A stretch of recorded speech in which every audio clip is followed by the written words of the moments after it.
ये प्रेम सूत्र कहता है, प्रेम का कोई बाजार नहीं, प्रेम का कोई आर पार नहीं, प्रेम कोई उपहार नहीं, प्रेम कोई अधिकार नहीं। जब मिट जाता है कोई, तब जागता है प्रेम का संसार वहीं।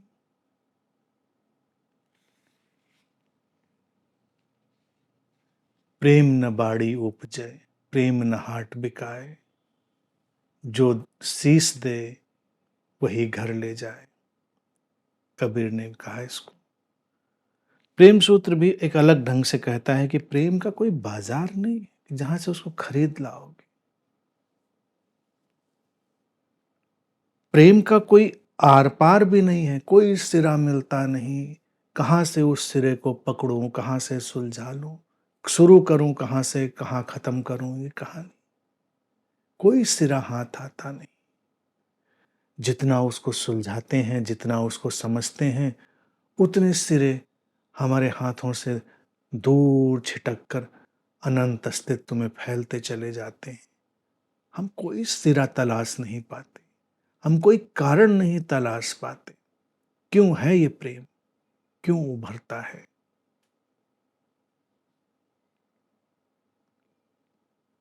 आमतौर से तो लोगों को हर चीज बिकने बिकाने वाली ही लगती है। उनको लगता है खरीद लेते हैं, चलो प्रेम खरीद लेते हैं।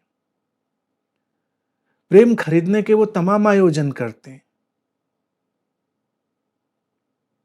लेकिन उन आयोजनों से प्रेम कहां खरीदा जाता है? हमारे सामाजिक जीवन में भी कई ऑफिशियल आयोजन होते हैं, वो भी प्रेम खरीदने के ही होते हैं। सामाजिक मान्य ऑफिशियल आयोजन, लेकिन वो प्रेम कोई बाजार तो है नहीं। है तो है, नहीं है तो नहीं है। प्रेम का यही तो रहस्य है कि वो है तो है, नहीं है तो नहीं है, क्या करेंगे? तो एक तो प्रेम के बारे में कोई हिसाब किताब लगाना बंद कर दो। गणित ऐसा होता है तो प्रेम होता है, वैसा होता है तो प्रेम होता है, ऐसा नहीं होता तो प्रेम नहीं होता है। सब गणित, सब सिक्के फेल हो जाते हैं, मान्यताएं सारी धराशायी हो जाती। कभी कभी हैरानी होगी कि कोई नाम नजर नहीं आता, कोई गणित बैठती हुई दिखाई नहीं देती जो प्रेम को बढ़ाने वाली दिखती हो। ये प्रेम होता है। कई बार सारे इंग्रेडिएंट हैं, अच्छा व्यवहार है, भली बातें हैं, अच्छे लहजे हैं, सब कुछ है, और प्रेम नहीं है। कभी न भली बातें हैं, न अच्छे लहजे हैं, लाठियां टकरा रही हैं, तलवारें खनक रही हैं, फिर भी प्रेम है। इसीलिए कई बार प्रेमियों के झंझट में पड़कर कई लोग अपने हाथ जला बैठते हैं और चोट खा जाते हैं। उनको आपस में लड़ते, रोते, एक दूसरे पर उलाहना देते, उनको लगता है कि अरे बाप रे, कैसे साथ में रह रहे हैं ये लोग, या इनका कैसे निभेगा। कुछ तो करते हैं, कुछ इनको सत्संग ज्वाइन कराते हैं, कुछ ध्यान कराते हैं, कुछ इनकी काउंसलिंग करते हैं। दोपहर में उन्होंने महाभारत देखा था, शाम को देखते हैं कि कुछ अलग ही सत्संग चल रहा है। खत्म हो गया सब, तलवारें वलवारें सब मांझ मूंझ के चमका के म्यानों में रख दी गई। कैंडल लाइट डिनर चल रहा है। तो बेबूझ सी चीजें पड़ती हैं, तो गणित नहीं बैठती। तो इसीलिए जब प्रेम की घटनाएं घट रही हों तो उनके बीच में नहीं पड़ना चाहिए। कौन जानता है ये इंग्रेडिएंट भी प्रेम को बना रहे हो। कई बार जीवन में देखोगे बड़ी अचंभे वाली चीज लगेगी। कुछ लोग देखने में तो बिल्कुल भगवान जैसे लगेंगे, लगेंगे देवता आदमी है, बिल्कुल देवी है ये, और जीवन में उनको कोई प्रेम नहीं, ना वो किसी से प्रेम कर पाते हैं, सब सन्नाटा।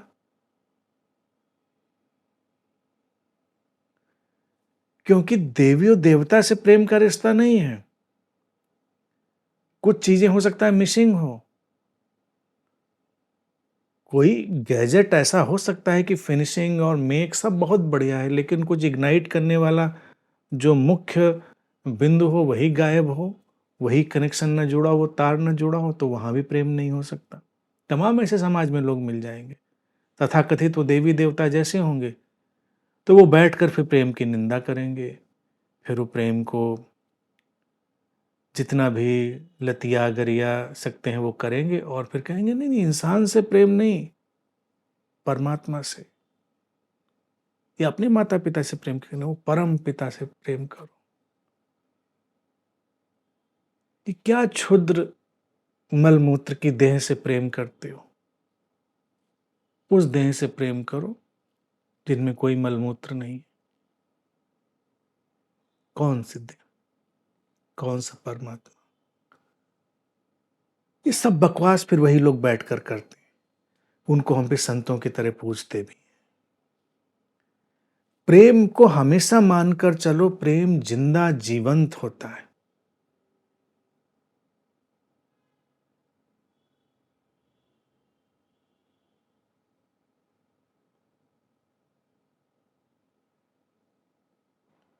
प्रेम जिंदा और जीवंत है।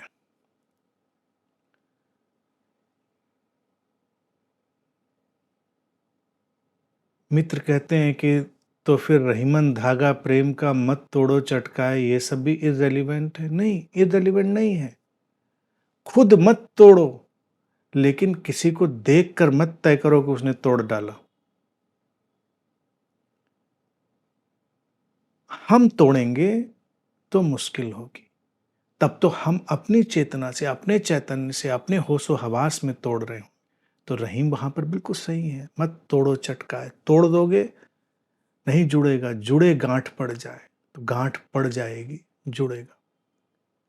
लेकिन टेक्नोलॉजीज हैं, सब टेक्नोलॉजी बनती रहती है।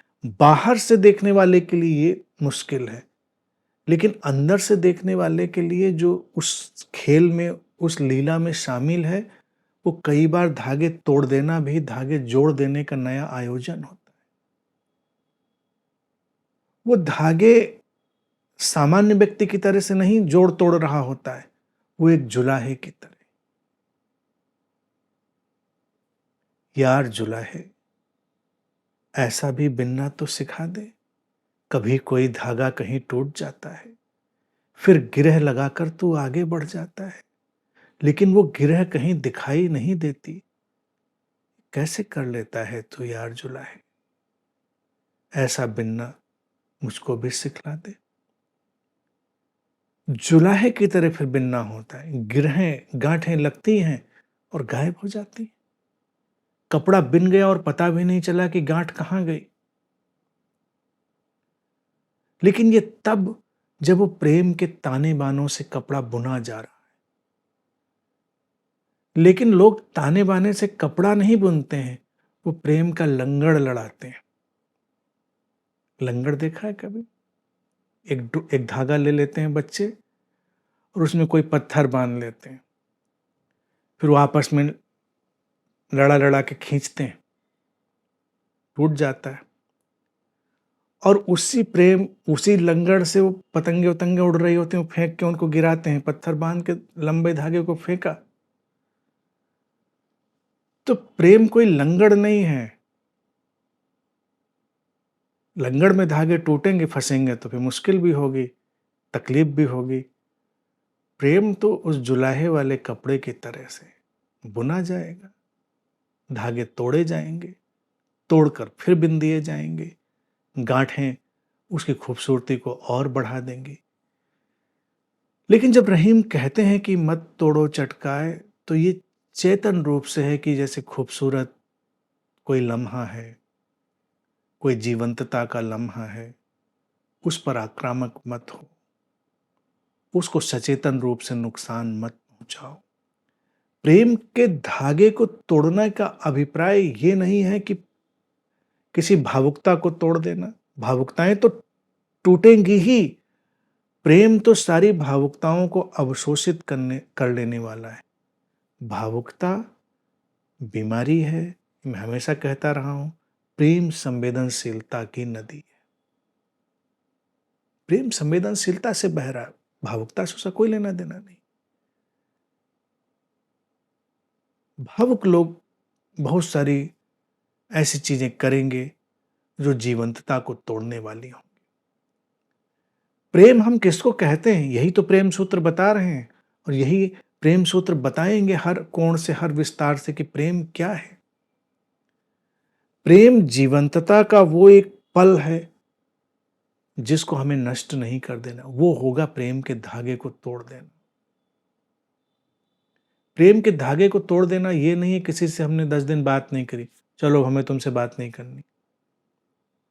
नहीं, हमने जब किसी के जीवन को देखा, उसकी जीवंतता को देखा, तो उसका सम्मान किया। हमने अपनी जीवंतता का सम्मान किया। हमने किसी खूबसूरत लम्हे को सहेजा, संभाला, संवारा। एक खूबसूरत सा लम्हा हमारी खिड़की पर आकर बैठा था और हमने उसे दुत्कार दिया, तो ये धागे को तोड़ देना हो। जब वो खूबसूरत लम्हा कभी हमारी खिड़की पर आकर बैठे, जीवन की खिड़की पर, तो उससे थोड़ी गुफ्तगू करें, थोड़ा उसके साथ बैठें, बात चलती रहेगी। तो प्रेम के धागे भी अनेक अनेक रूपों में तोड़े जाते हैं। सूत्र कहता है कि प्रेम कोई उपहार नहीं है और प्रेम कोई अधिकार नहीं। उपहार नहीं है कि लिया दिया नहीं जा सकता, जबकि प्रेमी लोग हमेशा प्रेम लेने और देने की बात करते हैं। नहीं, कोई उपहार नहीं, वो तो रोशनी की तरह है, छा गया है हमारे जीवन पर। अंधेरी रात को चीरकर सुबह का जब सूरज उग गया है, तो कोई उपहार है? नहीं है, बस है। उसके साथ खिलो, खुलो। और प्रेम कोई अधिकार भी नहीं है कि उस पर आप मुट्ठी बांधो। प्रेम में समस्याएं और प्रेमियों के बीच भी समस्याएं तभी शुरू होती हैं जब वो प्रेम को अधिकार बना लेते हैं। प्रेमी एक दूसरे के ऊपर अपना अधिकार जताने लगते हैं। अधिकार नहीं, विस्मय हो सकता है। हमें साथ रहने का मौका मिला, हम जिंदा इंसान के साथ बातें कर सकते हैं, कितना विस्मय का विषय। हम अधिकार करना चाहते हैं, अधिकार क्या पकड़ेंगे?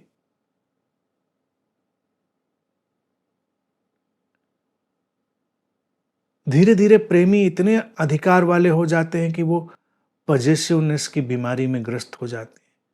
वो एक दूसरे की सांसें भी गिनने लगते हैं। कल तो तुमने 240 सांसें ली थी, आज तुमने 260 सांसें ले ली। बहुत फिजूल खर्ची चल रही है। ऐसे ही होगा प्रेम, जल्दी निपट जाओगे। अरे सांसें भी थोड़ा संभाल के लो, जल्दी खर्च कर डालनी है, निपट जाओगे जल्दी। तुम्हें हमारा तो कोई ख्याल नहीं, आज 260 सांसें ले डाली तुमने। ज्यादा प्रेम की बीमारी बढ़ जाए तो सांसें भी गिनने लगेंगी। अधिकार का ये पागलपन शुरू हो जाएगा। प्रेम में तो हम ग्रेटिट्यूड, अनुग्रह में हो सकते हैं या विस्मय में हो सकते हैं। अधिकार का क्या मसला? अधिकार को हमें लगता है कि जब हम चाहें तो वो वहां पर हो, और जब हम उसको बुलाएं तो वो हमारे पास हो। तो यही तो जीवन है, यही तो जीवन है। जीवन तो हमेशा पास में होता है, जीवन तो कभी दूर नहीं होता। संवेदनशीलता और भावुकता में तो व्यापक अंतर है ना। संवेदनशीलता जीवन की हर सुंदर बात के प्रति सचेतनता है, और भावुकता निपट स्वार्थ है। भावुकता अपने बारे में ही सोचना है। भावुक लोग धरती पर बोझ के सिवा और कुछ नहीं है। वो बहुत स्वार्थी लोग हैं, वो अपने ही बारे में। जो प्रेमी लोग भी हर्ट होते रहते हैं बात बात पर, वो भावुक लोग हैं। उनको अपनी ही किसी उचंग पर प्रेम आया, अपनी ही किसी उचंग पे उनको रोना आया, अपनी ही किसी उचंग पे, झक पे उनको कुछ हुआ। वो बड़ा ही सेल्फ सेंटर्ड व्यक्ति है, वो सब अपनी तरफ घुमा कर बैठा हुआ है। भावुक है, बहुत भावुक है। किसी के जाने पर भी वो रोता है तो इसलिए नहीं रोता है कि वो जा रहा है, कोई उसको तकलीफ है, ये जा रहा है तो मेरे जीवन में खालीपन हो रहा है इसलिए वो आंसू गिरा रहा है, बहा रहा है, भावुक। संवेदनशील व्यक्ति भी हो सकता है किसी के जाने पर उदास हो, लेकिन वो उसके प्रति कंसर्न भी है। ये बड़ा विस्तार का विषय, इस पर मैंने बोला भी है, उसको चेक कर सकते हैं। भावुकता एक साइकोलॉजिकल कॉम्प्लेक्सिटी है और संवेदनशीलता एक हमारी चेतना की फ्रीडम है, स्वायत्तता है, स्वतंत्रता है। और आगे सूत्र कहता है, जब मिट जाता है कोई तब जागता है प्रेम का संसार में। मिट जाता है कोई अर्थात अपनी पर्सनल इगोइक आइडेंटिटी। इगोइक आइडेंटिटी ही मिटती है तो प्रेम आता है, उससे पहले प्रेम नहीं आता।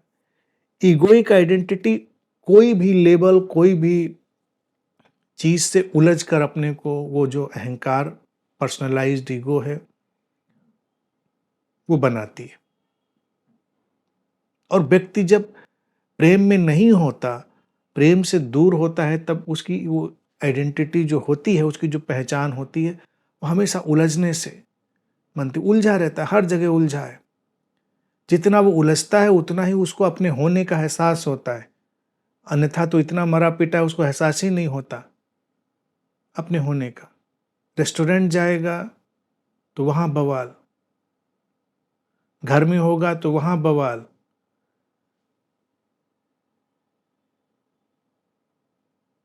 वो एक बवाली व्यक्ति होता है जो अपने आइडेंटिटी को ऐसी कल्पना से भरकर चल रहा है और बोझिल हो गया है, ये ऐसा क्यों कर दिया, रेस्टोरेंट में जाकर कोई खाना ऑर्डर किया, रोटी आ गई, ये इतनी ज़्यादा क्यों से की है, कम क्यों से की है, इस सब्जी में नमक ज़्यादा क्यों हो गया, कम ज़्यादा क्यों हो गया। घर में भी तमाम लोग यही बितंडा करते रहते हैं। तो इसमें क्या होता है, इस नकारात्मक भावनाओं और प्रतिक्रियाओं से वो अपने आप को इनरिच करते हैं, अपने आप को वो भरने की कोशिश करते हैं, जिससे उनको लगता है कि मेरे होने का भी कोई मतलब है। प्रेम में जो व्यक्ति होता है, प्रेम के जगत को समझ रहा होता है, वो प्रेम से ही भरा पूरा है, उसको अपने होने के मतलब के लिए कहीं उलझना नहीं, कहीं जाकर उसको उलझ नहीं जाना है। तो जब प्रेम नहीं होगा तो व्यक्ति उलझा हुआ होगा, तो उलझी हुई जो आइडेंटिटी है ये मिट जाती है, हमें उलझने की कोई जरूरत नहीं। यहां तक कि हम रेस्टोरेंट में भी जाते हैं, कभी कम नमक भी खा लेते हैं, कभी ज्यादा भी खा लेते हैं। अब हम कहेंगे हमने पैसे दिए हैं तो पैसे वसूलेंगे, अब वसूल लो। कभी कभी नहीं मूड है, हम खुश हैं, हम इतने खुश हैं, हमने जाने दिया बात को। इसीलिए प्रेम में क्षमा, प्रेम में अनुग्रह बहुत प्रभावी हो जाते हैं। हमको ऐसे क्यों बोल दिया, हमको ऐसे क्यों देख दिया। प्रेमियों के प्रोटोकॉल देखो कितने हैं, जहां जितना प्रोटोकॉल हो समझो वहां उतना प्रेम नहीं है। ऐसे उठना चाहिए, ऐसे बोलना चाहिए, ये कहना चाहिए, नहीं कहना चाहिए, ऐसा क्यों कह दिया, वैसा क्यों कह दिया। इसका मतलब ये इगोइक आइडेंटिटी इतनी ज्यादा सशक्त है कि ये मिट नहीं रही है। तो जब व्यक्ति के मिटने की बात कही जाती है तो मिटने की ये नहीं कि वो मिट जाएगा, खुद खत्म हो जाएगा, वो तो रहेगा। उसकी जो एक फॉल्स आइडेंटिटी है जिसको उसके अहंकार ने बनाया, वो चली जाएगी, वो मिट जाएगी, और फिर तो प्रेम ही प्रेम है। फिर प्रेम कहीं अलग से तो आता नहीं। वास्तविक पहचान है, वास्तविक आइडेंटिटी है, तो उसके साथ वास्तविक जो धाराएं हैं वो प्रेम की धाराएं हैं। तब प्रेम सचमुच में होता है। वो प्रेम बड़े विशुद्ध रूप में होता है, हमेशा जीवन को आह्लाद देने वाला, हमेशा जीवन को विस्तार देने वाला। और जीवन को विस्तार देने वाला तो मेरे जीवन को नहीं, उसके जीवन को नहीं, या इसके जीवन को नहीं, जीवन को समग्रता में विस्तार देने वाला।